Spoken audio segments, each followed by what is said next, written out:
Hello everyone. In this video today we will discuss about classification of elementary particles on the basis of interaction. Before that already we have discussed about the classification of elementary particle on the basis of mass. So हमने 4 category discuss की थी। 4 category में हमारे पास में मास था, second one था हमारे पास में इंटरेक्शन, थर्ड वन था हमारे पास lifetime and fourth one था स्पिन। तो हमने डिस्कस किया था स्टूडेंट कि जो फर्स्ट था मास के बिहाफ पे, सेकेंड वन था हमारे पास इंटरेक्शन के बिहाफ पे, थर्ड वन जो था हमारे पास lifetime and fourth one जो था हमारे पास में स्पिन। तो वन बाय वन करके हम डिस्कस करते चले जा रहे हैं। मास के रिगार्डिंग हमने डिस्कस कर लिया था कि इलेक्ट्रॉन्स लाइट मास पार्टिकल थे, मेसॉन्स मीडियम मास पार्टिकल्स थे, हाइड्रॉन्स हैवी मास पार्टिकल्स थे। तो उनके अकॉर्डिंग मास की भी हमने रेंज डिस्कस कर ली थी इससे पहले, जो मैं वीडियो अपलोड कर चुका हूं इसके regarding. And after that in this video we will discuss about the interaction. So कैसे हम कैटेगराइज करेंगे एलिमेंट्री पार्टिकल्स को उनके इंटरेक्शन के बिहाफ पे। तो इंटरेक्शन के बिहाफ इसका मतलब है कि एलिमेंट्री पार्टिकल जो है कि वो स्ट्रॉन्ग इंटरेक्शन को रिस्पॉन्ड करेगा या नहीं करेगा, उसके बिहाफ पे हमको कैटेगराइज करेंगे। तो फर्स्ट कैटेगरी जो बनती है इंटरेक्शन की बिहाफ पे वो बनती है लेप्टॉन्स। तो लेप्टॉन्स वो पार्टिकल्स हैं जो स्ट्रॉन्ग इंटरेक्शन में पार्टिसिपेट नहीं करेंगे, यानी वीक इंटरेक्शन में पार्टिसिपेट करेंगे। तो इसके अकॉर्डिंग अगर हम चीजों को देखें तो मैं पहले चीजों को वर्बली डिस्कस करूंगा, आफ्टर दैट हम अप्रोच करेंगे कि इन चीजों को कैसे इंटरेक्शन के बिहाफ पे मैं सारी चीजें लिखवाऊंगा। यहाँ पे आप लोग प्लीज सुनते चले, चीजों को समझते चले। तो इंटरेक्शन के बिहाफ पे मैं डिस्कस करने जा रहा हूं। तो इंटरेक्शन के बिहाफ पे जो फर्स्ट कैटेगरी है वो बनती है हमारे पास में, जो फर्स्ट कैटेगरी है, again I will repeat, leptons. तो लेप्टॉन्स हमारे पास है कि लेप्टॉन्स की जो कैटेगरी है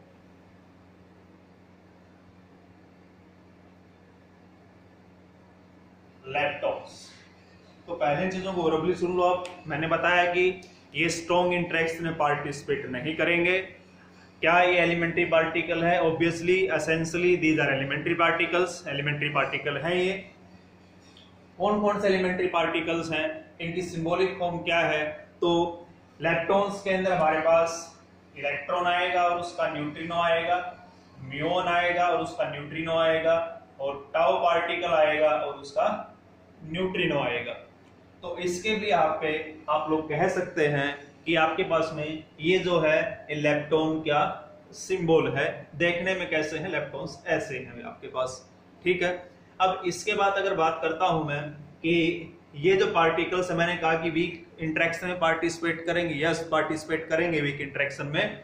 तो यहाँ पे आपका जो इलेक्ट्रॉन्स एंड म्यून्स और टाउ आप देख पा रहे हैं कि चार्ज पार्टिकल्स हैं, तो ऑब्वियसली दे इसमें पार्टिसिपेट करेंगे, ये इलेक्ट्रोमैग्नेटिक इंटरेक्शन में पार्टिसिपेट करेंगे, यस करेंगे इलेक्ट्रोमैग्नेटिक इंटरेक्शन में पार्टिसिपेट।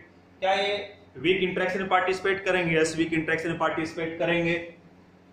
क्या ग्रेविटेशन इंटरेक्शन में पार्टिसिपेट करेंगे? यस ग्रेविटेशन इंटरेक्शन में पार्टिसिपेट करेंगे। इसका मतलब है कि चार्ज इलेक्ट्रॉन्स हैं वो वीक इंटरेक्शन में पार्टिसिपेट करेंगे, इलेक्ट्रोमैग्नेटिक इंटरेक्शन में भी पार्टिसिपेट करेंगे, एंड आपके पास में ये वीक इंटरेक्शन में भी पार्टिसिपेट करेंगे। Electromagnetic interaction, weak interaction and gravitational interaction, strong interaction में पार्टिसिपेट नहीं करेंगे। एंड इसके बाद आपके पास में आती है कैटेगरी न्यूट्रिनो की। तो क्या न्यूट्रिनो जो है वो इलेक्ट्रोमैग्नेटिक इंटरेक्शन में पार्टिसिपेट करेंगे? तो आंसर क्या आएगा आपके पास? ऑब्वियसली, क्योंकि अनचार्ज्ड है ये, तो अनचार्ज्ड है, न्यूट्रल है, तो इलेक्ट्रोमैग्नेटिक इंटरेक्शन में पार्टिसिपेट नहीं करेंगे, तो नहीं करेंगे पार्टिसिपेट। और किसमें पार्टिसिपेट करेंगे? बचा कि आपके पास में स्ट्रॉन्ग में पार्टिसिपेट कर नहीं सकते, तो वीक इंटरेक्शन में पार्टिसिपेट करेंगे और ग्रेविटेशनल इंटरेक्शन में पार्टिसिपेट करेंगे, इलेक्ट्रोमैग्नेटिक इंटरेक्शन में पार्टिसिपेट नहीं करेंगे।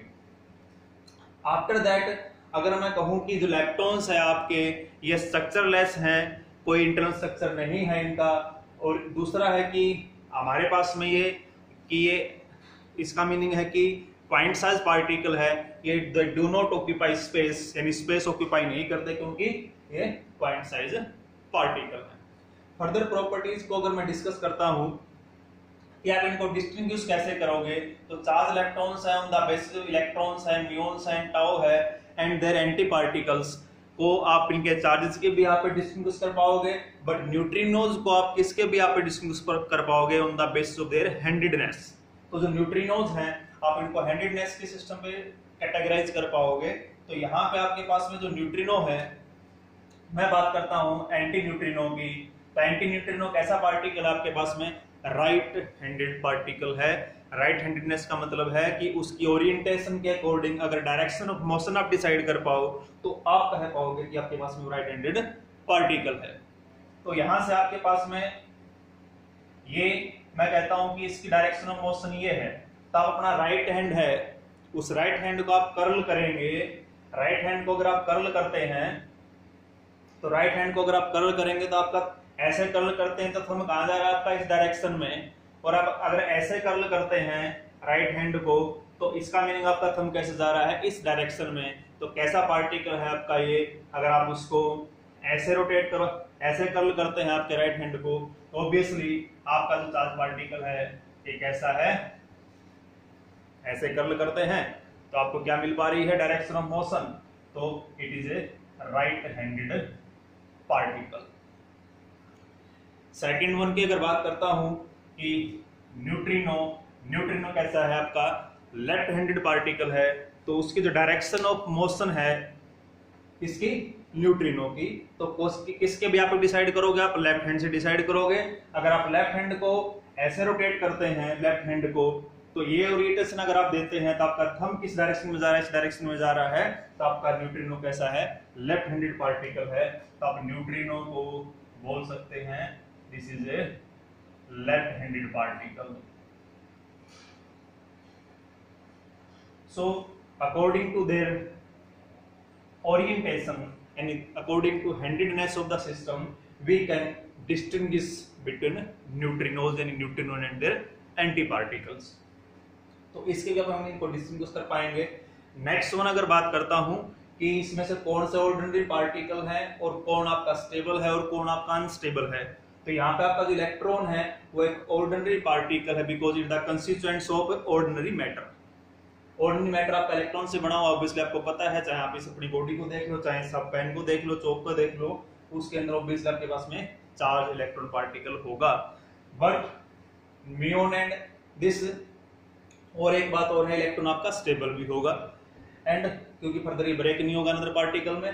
एंड दूसरा है कि आपका म्यून एंड जो टाउ है आपके ऑर्डिनरी पार्टिकल नहीं है, because they are produced at that time when cosmic ray hits the earth atmosphere. At that time high energetic reactions में ये पार्टिकल आपके प्रोड्यूस होते हैं, तो they are not the ordinary particle. ठीक, एलिमेंट्री पार्टिकल है but they are not ordinary particles. And further अगर बात करता हूं कि अनस्टेबल भी है, क्योंकि इनका लाइफ टाइम जो हो इन माइक्रोसेकंड्स है। एंड और अगर हम बात करते हैं कि जैसे आपका यहाँ पे म्यू माइनस है और उसका एंटी पार्टिकल जो है कि एक म्यू माइनस भी है, उसका एंटी पार्टिकल म्यू प्लस है। तो ये पार्टिकल फर्स्ट ऑब्जर्व किए गए थे जो चार्ज पायोन है उनके डीके में ऑब्जर्व किए गए थे। तो जो चार्ज पायोन है, अगर मैं उनके डीके की बात करता हूं तो यहाँ पे चार्ज पायोन है, पाई प्लस डीके हो जाता है किसमें, म्यू प्लस में एंड न्यूट्रिनो में। इसका जो न्यूट्रिनो है, सॉरी, हमारे पास में पाई म्यू प्लस और जो न्यूट्रिनो है इसका, जो म्यून का न्यूट्रिनो है, म्यू माइनस का जो न्यूट्रिनो है, एंड पाई माइनस की बात करता हूं तो ये म्यू माइनस में डीके हो जाता है, एंड यहाँ पे जो होगा वो एंटी न्यूट्रिनो होगा, यानी म्यू बार होगा, mu bar. And pi note जो न्यूट्रल पायोन है वो 2 गामा रेज में डीके हो जाता है। तो first time they are observed in the decay of charged pions. अगर और बात करते हैं कि अंटिल 2000 कंफर्म नहीं था कि आपके पास में टाउ पार्टिकल है, तो आफ्टर 2000 आपके पास में टाउ पार्टिकल आया, तो दिस टाउ पार्टिकल है वो फर्दर किसमें डीके हो जाता है। अगर मैं डीके प्रोसेस की बात करता हूं यहाँ पे, तो जो टाउ माइनस है वो डीके हो जाता है इन रिएक्शंस के अकॉर्डिंग। देखिए सारी चीजें आपको क्लियर हो जाएंगी। कि पाई माइनस प्लस आपके पास में इसका न्यूट्रिनो होगा। एंड आपको पता है कि ये अनस्टेबल था तो ब्रेक हो गया। एंड फर्दर जो पाई माइनस है, मैंने ठीक है दिखाया हुआ है, ये जो पाई माइनस है इसको दोबारा लिखने की बजाय हम इसको यहीं से स्टडी कर लेते हैं। हम देख रहे हो कि जो पाई माइनस है, पाई माइनस फर्दर किस में डीके हो गया, म्यू माइनस और एंटी न्यूट्रिनो। एंड जो फर्दर आपके पास में जो म्यू माइनस है, मैंने कहा कि tau minus and mu minus unstable particle है, तो म्यू माइनस भी डीके होगा। तो म्यू माइनस किस में डीके हो जाएगा भाई, तो म्यू माइनस डीके होगा इलेक्ट्रॉन में, जो कि एक स्टेबल पार्टिकल है आपके पास में, एंड उसका एंटी न्यूट्रिनो प्लस आपके पास में म्यू म्यू। ये चीज आपके पास में आ जाएगी कि आपका म्यू माइनस है एक स्टेबल, अगर देखें तो टाउ डीके हो गया, पाई माइनस में पाई माइनस डीके हो गया, आपका जो पाई जो फर्दर है म्यू माइनस और म्यू न्यू में, और जो म्यू माइनस है ये किस में डीके हो गया, फर्दर इलेक्ट्रॉन्स में। तो आप एक चेंज देख सकते हैं कि they approaches to stability because they are unstable. इनका जो लाइफ टाइम है इन माइक्रो सेकेंड्स ऑब्जर्व किया गया है। फर्दर अगर हम और पॉइंट्स की बात करते हैं कि किसी भी डीके में न्यूक्लियर रिएक्शंस में total number of leptons and total number of anti leptons क्या रहेंगे, कंजर्व रहेंगे। इन चीजों को डिस्कस करेंगे, हम प्रूव भी करेंगे कि कैसे उन चीजों को डिस्कस करते हैं। दूसरा, किसी भी न्यूक्लियर रिएक्शंस में अगर आप बात करते हैं, कोई भी केमिकल रिएक्शंस है आपके उसके अंदर, तो any chemical reaction can not exist when lepton number आपके पास में कंजर्व नहीं होता है। इसलिए लेप्टॉन नंबर एग्जिस्ट करता है तो any chemical reaction can exist. तो उसके अकॉर्डिंग हम चीजों को बात करेंगे वहां पे, तो चीजें डिस्कस करेंगे वन बाय वन करके। और इसमें जो एक बताने वाली बात क्या है कि देखो यहाँ पे आपके पास में जो चार्ज्ड म्यून है, जैसे म्यू माइनस डी के हो गया इलेक्ट्रॉन उसके एंटी न्यूट्रॉन में, और जो चार्ज्ड पायोन्स है आपके पास में पाई प्लस और पाई माइनस डी के हो गया म्यू प्लस और म्यू माइनस में। तो जो न्यूट्रिनोज इन्वॉल्व है, जो पायम डीके आपका इन्वॉल्व हुआ है, तो उसके अंदर जो न्यूट्रिनोज इन्वॉल्व हैं, ये न्यूट्रिनोज वो न्यूट्रिनो नहीं है जो बीटा माइनस डीके में इन्वॉल्व हुए थे। क्यों है, अगर मैं एग्जांपल लेता हूं आपका रिवर्स बीटा डीके की बात करें, तो रिवर्स बीटा डीके की अगर बात करते हैं, जैसे प्रोटॉन है हमारे पास, उस पे आपने एंटी न्यूट्रिनो कॉल करवाया और एज ए रिजल्ट आपके पास में एक न्यूट्रॉन आया और एक पॉजिट्रॉन आया आपके पास। This the example of reverse beta decay. या आप क्या देखते हो कि सिंपली एक न्यूट्रॉन प्रोटॉन, एक आपका जो प्रोटॉन है वो न्यूट्रॉन में कन्वर्ट हुआ, प्लस एक पॉजिट्रॉन एमिट हुआ, और साथ में क्या एमिट हुआ, वहां पे एक न्यूट्रिनो एमिट हुआ। लेकिन यहाँ पे क्या कि न्यूट्रिनो बॉम्बार्डमेंट किया आपने प्रोटॉन पे, एक न्यूट्रॉन में कन्वर्ट हुआ और एक पॉजिट्रॉन एमिट हुआ। तो अभी चार्ज कंजर्व रहना चाहिए, और कंजर्वेशन ऑफ न्यूक्लियर रिएक्शन हम चीजें डिस्कस कर चुके हैं, ज्यादा हम यहाँ पे वीडियो को लेंथी नहीं करेंगे। तो इन चीजों में आप देख पा रहे हैं, अगर मैं इस न्यूट्रिनो को अगर मैं इस न्यूट्रिनो से रिप्लेस कर देता हूं, तो this reaction will not possible. तो मैंने कहा कि जो न्यूट्रिनोज इन डीके में इन्वॉल्व हो रहे हैं और जो न्यूट्रिनो इस डीके में इन्वॉल्व हुए हैं, वो दोनों सेम नहीं है, बिकॉज वो रिएक्शन पॉसिबल नहीं होगी, ऑब्जर्व नहीं की गई है। सो ये सारे जो मेन पॉइंट्स हैं, हम वन बाय वन करके इसको एक लैंग्वेज फॉर्मेट में डिस्कस करते हैं। आप लोग इन चीजों को और अच्छे से फील कर पाओगे। पहले मैंने वर्बली डिस्कशन किया है चीजों का, अब हम चीजों को आगे फर्दर कैसे लिखना है चीजों को लिख के डिस्कस करते हैं। तो लेट्स वी स्टार्ट। आप लोग को वीडियो पॉज नहीं करनी पड़ेगी किसी भी हालत में, आप चीजों को साथ साथ लिखते चलेंगे। मेरी कोशिश यही है कि इस तरह का मेथड अडॉप्ट किया जाए, आप लोग वीडियो को आपको वीडियो पॉज ना करनी पड़े। तो स्टार्टिंग में आप हेडिंग डालेंगे, इस तरीके से कैसे चीजों को लिखना है वो मैं आपको बताते हुए चलता हूं आगे भाई। तो लिखें इसके अंदर the classification of elementary particle.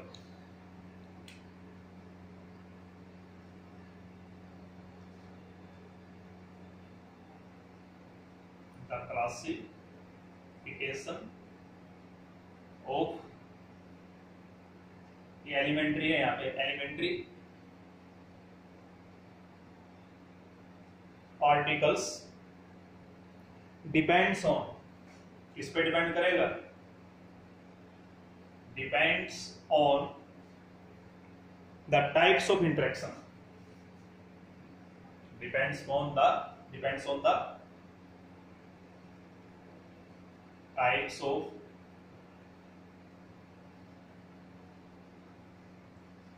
interactions, means whether they respond to strong interaction or not,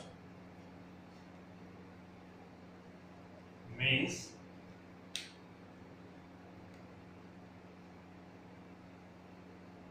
whether they responds to strong, whether they respond to strong interaction or not. सो इसका मीनिंग चार्ज पार्टिकल अगर देखें तो जो interact electromagnetically यानी means they interact, जो electromagnetic interaction है in comparison strong interaction वो क्या है, वीक इंटरेक्शन है. So they interact electromagnetic charge particle. So first category जो है हम बात करते हैं इंटरेक्शन की भी यहाँ पे, लेप्टॉन्स.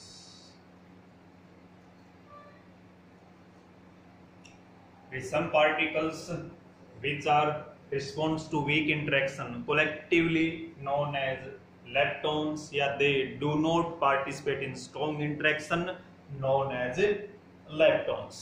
So लिखते हैं चीजों को, लिखने से और ज्यादा क्लैरिटी होगी. तो मैं कहता हूं कि जो एलिमेंट्री पार्टिकल्स है उसमें से कुछ पार्टिकल्स जो हैं, अगर हम कहें कि some particles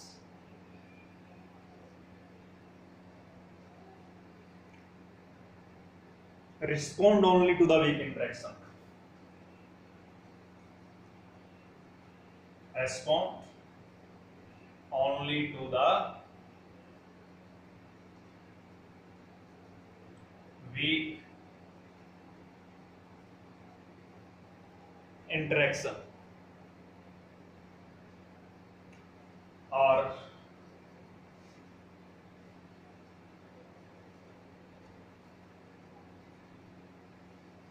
collectively known as leptons. और अथवा आप क्या कह सकते हैं कि दे ऐसे पार्टिकल्स हैं they do not respond to strong interaction, ऐसे पार्टिकल्स जो स्ट्रॉन्ग इंटरेक्शन में रिस्पॉन्ड नहीं करते हैं, वो पार्टिकल क्या होंगे आपके पास में, लेप्टॉन्स होंगे. सो लिखते हैं चीजों को कि यहां पे आप कहोगे कि दे do not participate in strong interaction, या और में क्या लिखोगे, दे do not participate in strong interaction, strong interaction में पार्टिसिपेट नहीं करते हैं, तो क्या है आपके पास में, वो लेप्टॉन्स हैं. तो एसेंशियली जो लेप्टॉन्स हैं एलिमेंट्री पार्टिकल्स हैं, yes obviously they are elementary particles. और कौन है वो लेप्टॉन्स, दिखने में कैसे हैं, सिंबल क्या है उनका, तो मैंने बताया था आप लोगों को कि इलेक्ट्रॉन और उसका न्यूट्रिनो, म्यून और उसका न्यूट्रिनो, टाउ पार्टिकल और उसका न्यूट्रिनो, दीज आर लेप्टॉन्स. और अगर बात करें आपके पास इलेक्ट्रॉन है और ये इसका न्यूट्रिनो है, म्यून है ये उसका न्यूट्रिनो है, सॉरी यहां पे आएगा वी म्यू, ये टाउ माइनस है और ये इसका क्या है, न्यूट्रिनो है. सो इसे आप फर्स्ट फैमिली बोल सकते हो, इसको सेकंड फैमिली बोल सकते हो, थर्ड फैमिली बोल सकते हो, इसको आप सेकंड ग्रुप बोल सकते हो, थर्ड ग्रुप बोल, सेकंड ग्रुप बोल सकते हो, थर्ड ग्रुप बोल सकते हो, या आप इसको फर्स्ट जनरेशन कह सकते हो, सेकंड जनरेशन, थर्ड जनरेशन. तो ये है फर्स्ट जनरेशन पार्टिकल,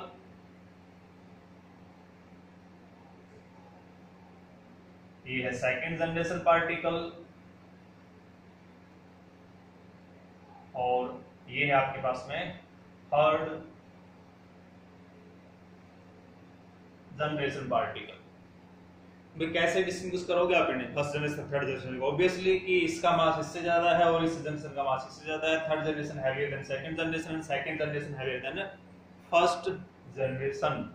और मैं चीजों को डिस्कस कर चुका हूं कि कैसे हम डिस्टिंग्विश कर पाते हैं charge electrons and their anti electrons and neutrinos को on the way of their handedness. चीजें हम डिस्कस कर चुके हैं, तो लिखते हुए चलते हैं, ज्यादा टाइम वेस्ट नहीं करेंगे यहाँ पे। एंड फर्दर मैं एक इंपॉर्टेंट पॉइंट बोलता हूं यहाँ पे कि leptons are those elementary particle with no hint of internal structure. Important point है leptons are those elementary particles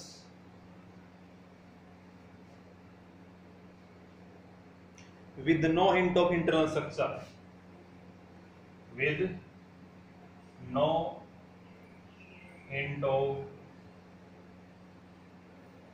internal structure means they do not occupy space। क्या कह सकते हैं? इसका मतलब हुआ कि means they do not occupy space। क्या कह सकते हो कि they have no extension in space, they do not occupy space because they are point size particle. आप मेंशन कर लेना because they are point size particles.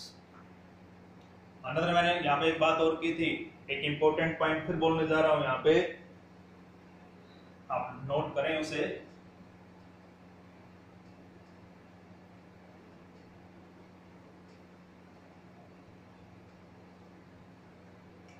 कि यहाँ पे मैंने कहा था कि ये आपके पास में चार्ज इलेक्ट्रॉन्स हैं, तो they are affected only by electromagnetic interaction, by weak interaction, by gravitational interaction. ये न्यूट्रल इलेक्ट्रॉन्स हैं तो they are affected only by gravitational interaction and weak interaction. They are not affected by electromagnetic interaction because they are neutral, इनके पास charge नहीं है। तो इसके ऊपर से बात करते हैं कि आपके पास जो ये चार्ज इलेक्ट्रॉन्स हैं, तो एक थोड़ा लैंग्वेज फॉर्म बना के लिखेंगे। Electrons are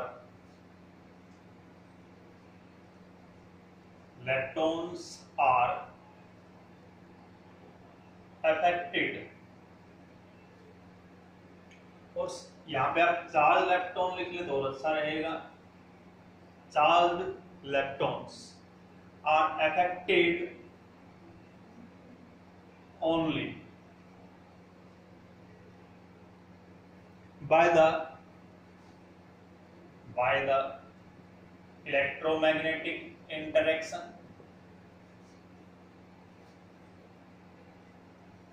weak interaction and gravitational interaction।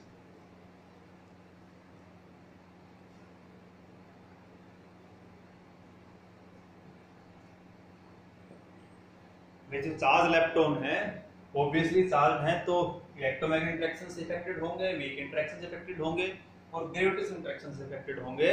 और जो न्यूट्रल इलेक्ट्रॉन्स हैं आपके, जो क्या कहूं कि देयर न्यूट्रिनो, इनके जो न्यूट्रिनो है यानी न्यूट्रल इलेक्ट्रॉन्स जो हैं and their neutrinos are affected only by, आप लोगों को पता चल गया कि न्यूट्रल है तो इलेक्ट्रोमैग्नेट तो होगा नहीं यहाँ पे, तो क्या होगा? Affected only by the gravitational interaction and weak interaction, gravitational interaction and weak interaction. देखता हूँ अगर आपकी वीडियो की लेंथ नहीं जा रही हो।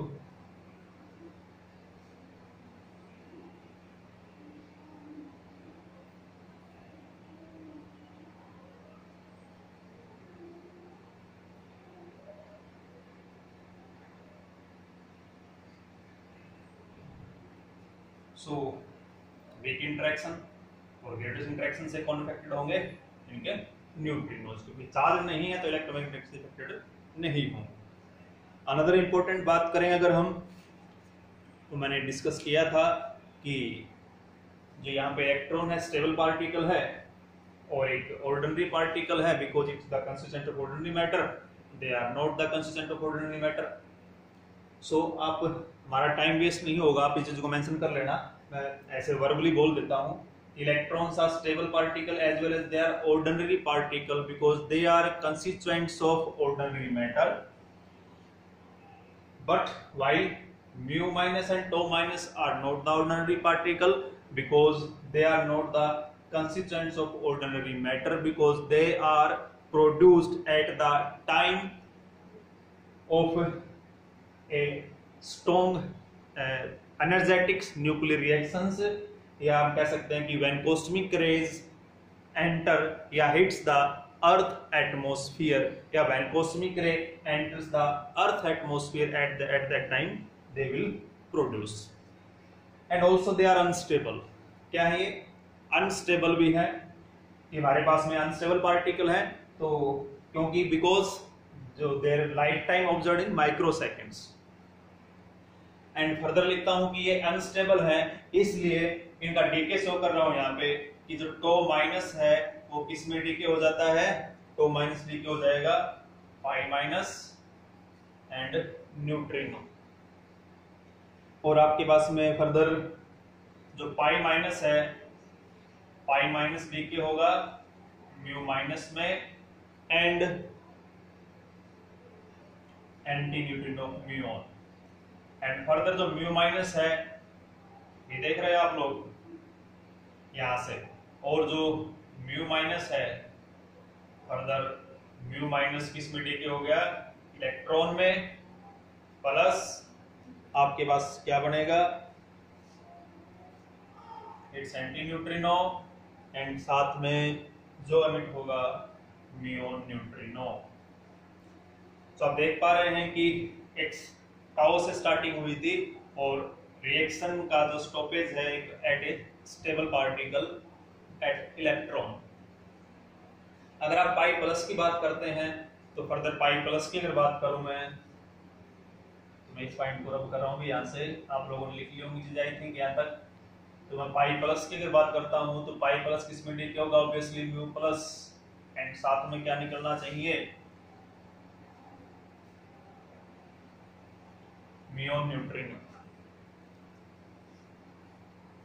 सो आप एक लाइन अगर जोड़ना चाहो आप जोड़ भी सकते हो, ये जो चार्ज एट फर्स्ट टाइम्स जो म्यूऑन्स हैं observed at the time of decay of charged pions, with हमारे पास में जो म्यूऑन्स है observed at the time of decay of charged pions. Charge pions का डीके मैंने शो किया है यहां से और एक यहां से। आप इस लाइन को ऐड करना चाहो तो यहाँ पे ऐड कर सकते हो। फर्दर अगर बात करते हैं न्यूट्रल पायन किस में डीके होता है, कि न्यूट्रल पायन भी होता है ना हमारे पास, तो एक टू गामा फोटोन में डीके हो जाए, टू गामा रेज में डीके हो जाएगा। अनदर इंपॉर्टेंट पॉइंट जो मैंने लास्ट में बोला था कि आपके पास में भी ये जो न्यूट्रिनो है, जो पायोन्स डीके में इन्वॉल्व हुए हैं, ये न्यूट्रिनो हुआ, ये न्यूट्रिनो हुआ, और एक जो न्यूट्रिनो आपके बीटा माइनस डीके में इन्वॉल्व होते हैं, तो उन न्यूट्रिनोज से ये न्यूट्रिनोज क्या है? डिफरेंट है।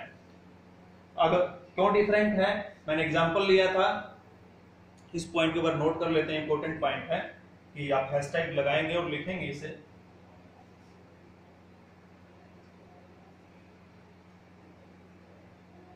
मैं पॉइंट्स लिखने जा रहा हूं, इंपॉर्टेंट पॉइंट है कि मैं लिखता हूं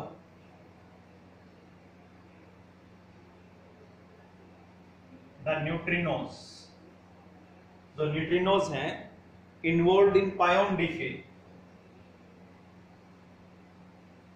involve in pion decay are not the same as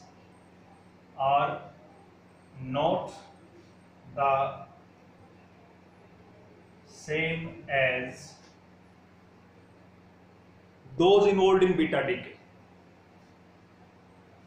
The neutrinos involved in pion decay are not the same as those involved in beta decay.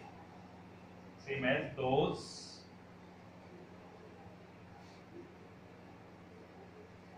involved in beta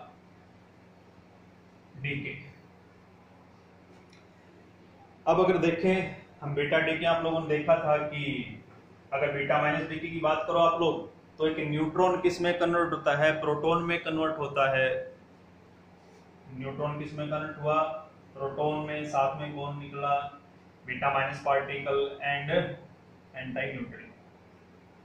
और जब एक प्रोटॉन है neutron में कन्वर्ट होता है तो कौन निकलता है? Positron and neutrino.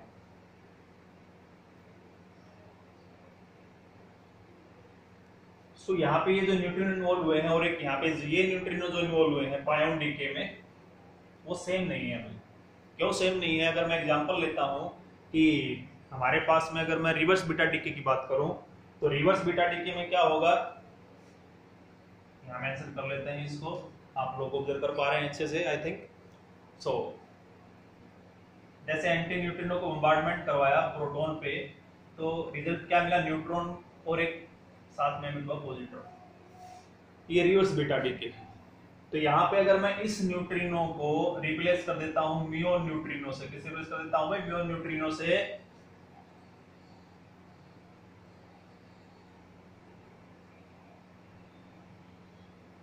तो ये जो रिएक्शन है विल नॉट पॉसिबल नहीं होगी, because these neutrinos are different from each other. Differ है, एक दूसरे से डिफर करेंगे ये, तो बात करेंगे आगे इन चीजों के बारे में। तो यहां से आपके पास में कि क्यों डिफर कर रहे हैं, मैं इस पॉइंट को क्लियर किया। The neutrinos involved in pion decay are not the same as those involved in beta decay. तो वो न्यूट्रिनोज डिफरेंट होंगे।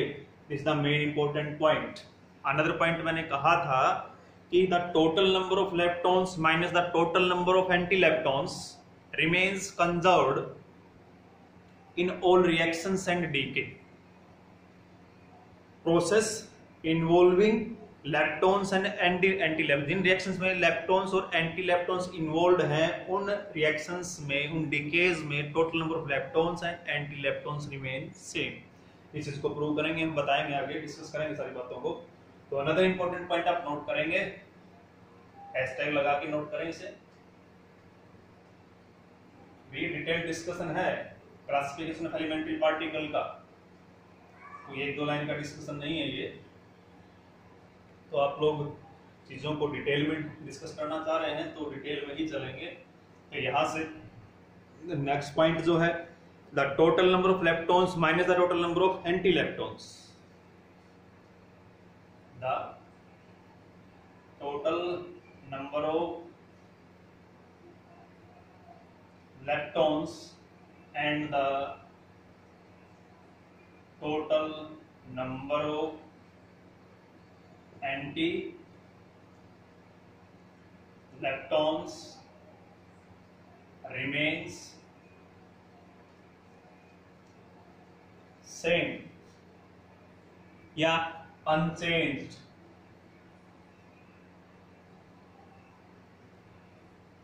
In all reactions and decay. In all reactions and decay process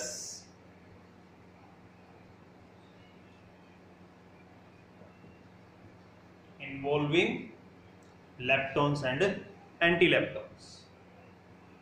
Involving leptons and anti leptons। सो यहाँ पे चीजें हमने discuss की है कि ये चीजें आपके पास में किसी भी रिएक्शंस में डीके में आपके पास में लेप्टॉन और एंटी लेप्टॉन क्या रहेंगे, अनचेंज रहेंगे।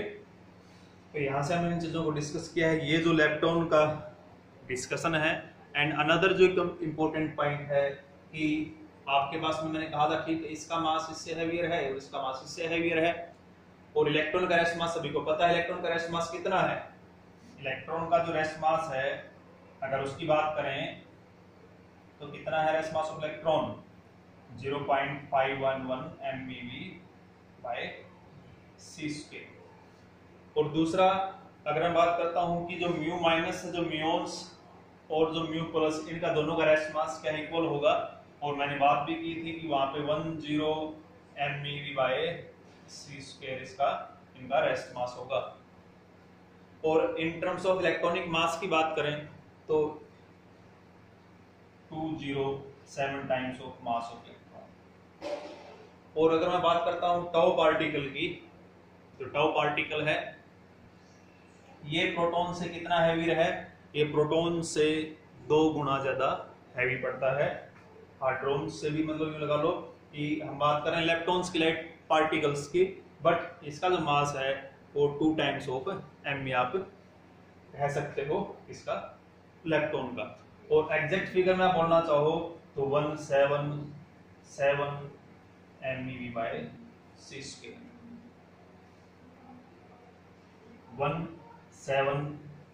177 आपका आए हो यहाँ पे तो अच्छा रहेगा कि 1777 MeV by c² जो मास ऑफ टाउ पार्टिकल।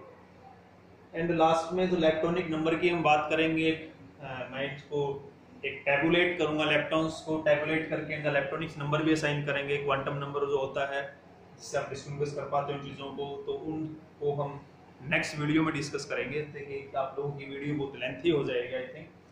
सो ये जो डिस्कशन है इलेक्ट्रॉन्स का, आप लोग यहाँ तक इसको कंप्लीटली स्टडी करें। एंड फर्दर हम जो नेक्स्ट पार्ट बचता है वो हम नेक्स्ट वीडियो में डिस्कस करेंगे। Thank you, be safe and stay at home.